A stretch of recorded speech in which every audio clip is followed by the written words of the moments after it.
The latest now on that migrant caravan making its way through Mexico. President Trump is making it a rallying cry ahead of the midterm elections, firing up his base with false claims and by calling it a national emergency. The president spoke at a rally in Texas last night where early voting has already begun. Our senior White House correspondent Cecilia Vega has the story. Good morning, Cecilia.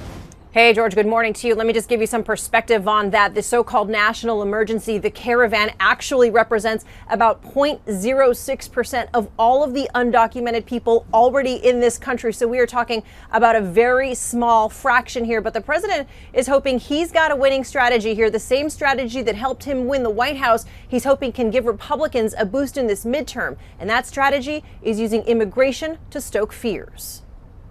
Overnight, President Trump banking on that migrant caravan being a winning applause line on the campaign trail. What's happening right now as a large group of people, they call it a caravan.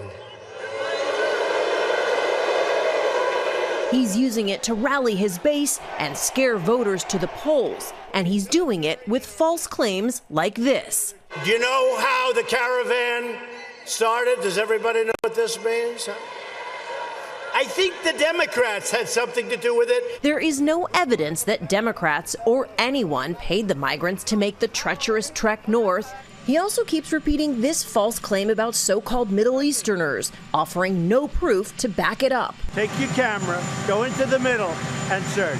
You're going to find MS-13, you're going to find Middle Eastern, you're going to find everything. And guess what?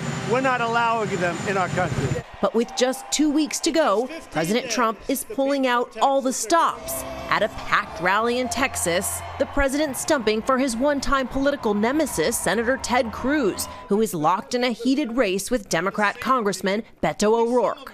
Ted's opponent in this race is a stone-cold phony. It was as if the bad blood of 2016 never even happened. You know, we had our little difficulties, right? But they weren't so little. Is it Lion Ted? You're right, Lion Ted. You know, Lion Ted comes in with the Bible held high. You know that, right? It's held high. He puts the Bible down and then he starts lying all day long. That was then. Before he left for Texas, the president explaining the change of heart to ABC's John Carl. He's not Lion Ted anymore. He's beautiful Ted. Beautiful Ted. He's Texas. I call him Texas Ted. Tight races drawing big names in other states, too.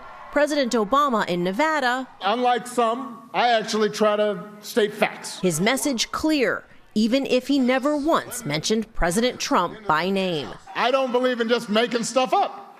I think you should actually say to people what's true. But President Trump is making his case, spelling out the stakes as he sees them. This will be the election of the caravan, Kavanaugh, law and order, tax cuts, and common sense. That's what it is, common sense.